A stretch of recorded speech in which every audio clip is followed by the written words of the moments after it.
Assalamualaikum warahmatullahi wabarakatuh. Alhamdulillah, alhamdulillahirabbil alamin, wassalatu wassalamu ala asyrafil anbiya'i wal mursalin, sayyidina wa syafi'ina wa habibina wa maulana Muhammadin sallallahu alaihi wasallam wa alihi wa sahbihi ajma'in. Amma ba'd. Hadratul muhtaramin, para alim, para ustaz, para kiai, wabil khusus yang sama-sama kita hormati al-mukarram Bapak Ustaz Ali, mata'ala Allah fituri hayati, dan juga imam kita, mudah-mudahan beliau panjang umur ya, mata'ala Allah fituri hayati, dan juga jamaah sekalian, teman-teman semua.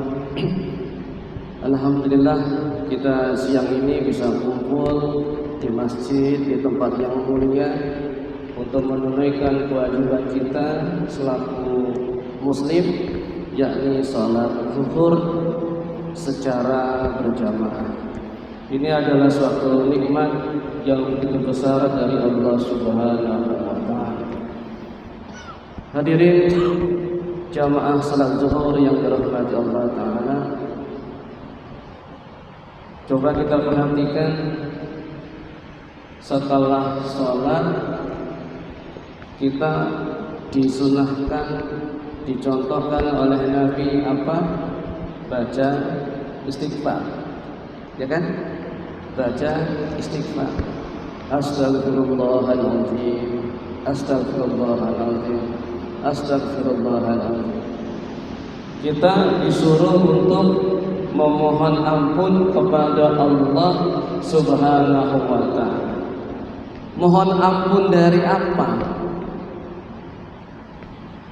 Coba tengok dah salat kita tadi aja, tadi itu mulai dari takbiratul ihram sampai kita salam, kira-kira banyak ingat Allahnya apa banyak lupanya? Gerakan kita salat, ya kan?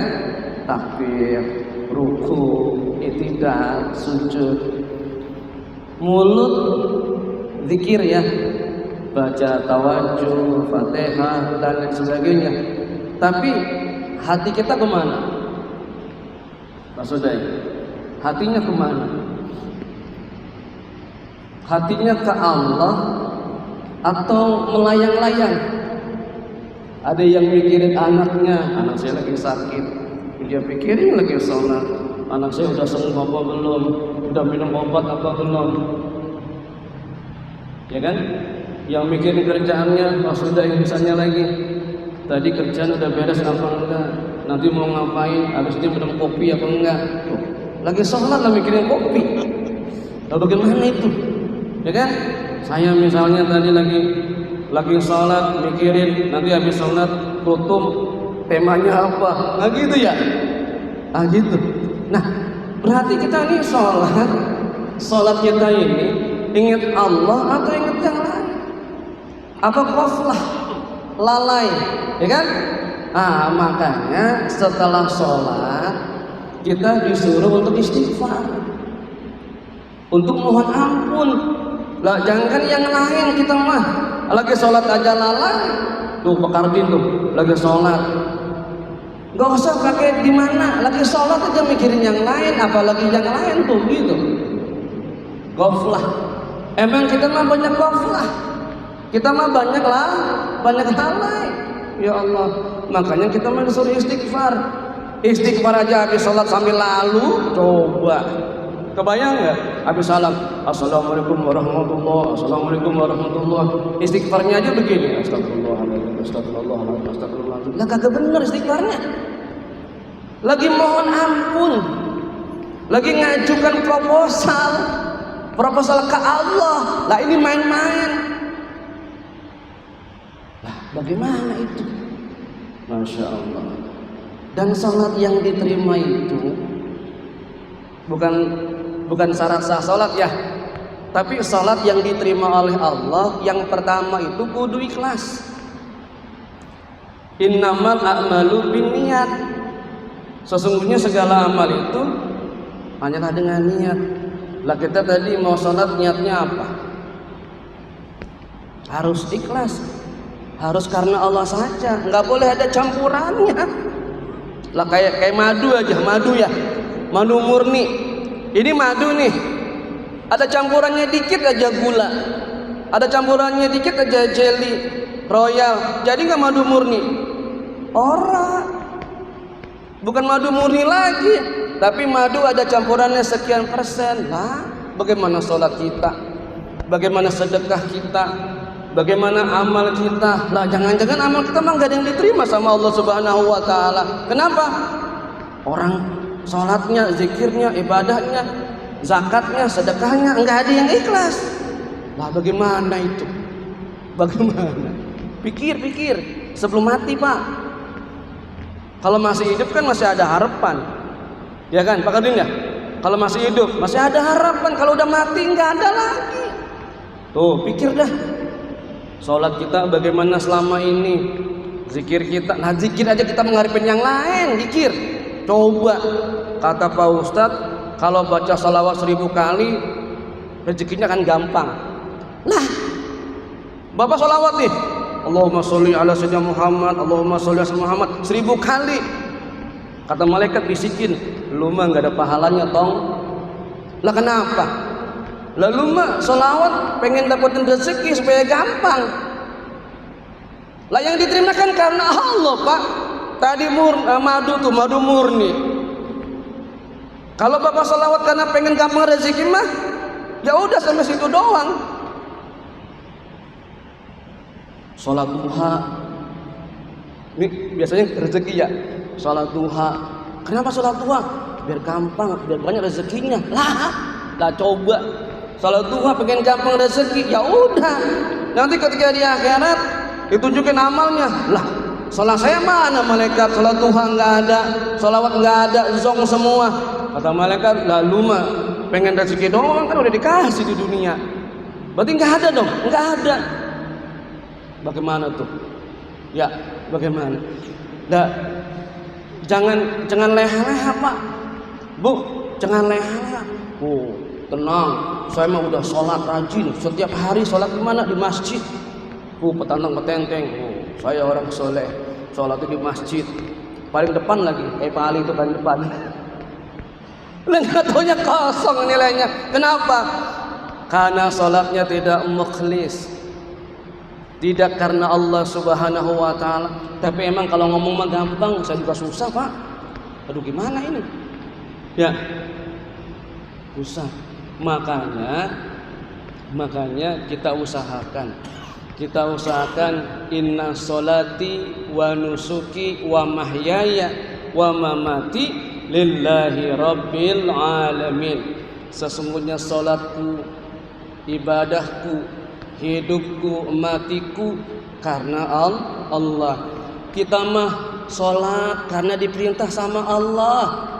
Kita mah bersolawat karena diperintah oleh Allah. Innallaha wa malaikatahu yusholluna 'alan nabi ya ayyuhalladzina amanu shallu 'alaihi wa sallimu taslima. Itu karena perintah Allah. Imtisalan li amri rabbi. Melaksanakan perintah Allah. Sampai kita pakai minyak wangi aja tuh. Pakai minyak wangi kalau hari Jumat. Itu minyak wangi bukan karena pengen wangi. Bukan karena pengen wangi, bukan. Kenapa? Karena pengen wangi mah ya cuma sampai situ doang. Apa niatnya? Karena pakai minyak wangi itu disunahkan oleh Nabi. Karena itu diperintahkan oleh Nabi kita. Siapa? Nabi Muhammad SAW. Gitu, Pak. Tuh. Kita kerja nih ya. Kita kerja mah bukan pengen duit. Kalau kita kerja benar karena Allah, insya Allah yang namanya fadilah mah karena karunia mah karena duit mah pasti nyamperin kita. Kalau kita mah kerja pengen duit, pergi pagi matahari belum terbit kita udah berangkat, matahari udah tenggelam kita belum pulang, anak udah pada tidur, bini udah tidur kita mah baru pulang. Kayak orang Kaya? Enggak. Makan tempe. Lah bagaimana itu? Badan ringsek. Lah dari pagi sampai malam dikerjain terus. Ibadah kagak. Sholat enggak bener, mikirin yang lain. Loh, pikirin dah. Ya, pikirin sebelum mati, Pak. Ya Allah. Kalau udah mati nggak ada ngajarin. Makanya ngaji dah. Makanya ngaji. Ngaji apa? Biar kenal sama Allah, ngaji tauhid. Biar tahu caranya nyembah Allah, ngaji fikih. Biar tahu hati itu bagus, ngaji tazkiyatun nafas, bersihin diri. Kalau bahasa kita mah tasawuf tadi ya begitu. Biar kita ini tahu nih kita nih mau kemana. Jangan-jangan kita nggak tahu mau kemana. Ya hidup aja, bangun tidur melek, mandi, gosok gigi, sarapan, pergi, udah gitu doang. Pulang gitu doang. Lah kagak, semua nanti akan dimintai pertanggungjawaban oleh Allah. Fulan, kamu selama ini udah aku kasih hidup sekian tahun. Mata tuh mata, hidung tuh hidung, gigi tuh gigi, mau diapain? Itu lambung, Pak. Yang suka sakit mah hati-hati. Ini lambung. Biasanya kalau sakit mah kan ada yang bilang karena makanan, ada yang bilang karena pikiran. Ya. Lah kalau itu lambung kita rusak gara-gara kita, kelalaian kita, saatnya makan nggak makan, pikiran mulu, habis utang mulu sih, jadi pikiran mulu, akhirnya lambungnya rusak. Lah itu nanti ditanya sama Allah. Lah emang nggak ditanya? Semua ditanya, Pak Kardin. Tuh gigi masih ada, lah ditanya sama Allah. Lah gigi makan apa tuh? Lah mulut ngomong apa tuh? Ya. Nah, nanti semua akan ditanya sama Allah. Kita masih hidup, yuk. Ada jalan keluarnya apa? Tobat. Yang dulu-dulu ya udah, nggak mungkin kita balik lagi. Paling udah segitu, nggak mungkin balik mudah lagi. Udah yang dulu-dulu, kata Farel, yang dulu-dulu. Sekarang ya udah sekarang apa? Taubat, kembali kepada Allah. Ikuti dah udah petunjuk pelaksanaan dan petunjuk teknis yang telah ditetapkan oleh Allah Subhanahu wa taala. Makanya kalau ada pengajian hadir. Ada pengajian orang mulu sih, sibuk mulu cari duit, ngaji enggak, ibadah kagak, udah neraka deh itu mah. Ya, mudah-mudahan kita nanti ketika bertemu dengan Allah dalam keadaan diterima segala amal ibadah kita ya Pak Diro ya, diampuni segala dosa kita, keluarga kita dalam keadaan baik. Demikian, mohon dimaafkan apabila ada kesalahan. Wabillahi taufiq wal hidayah. Assalamualaikum warahmatullahi wabarakatuh.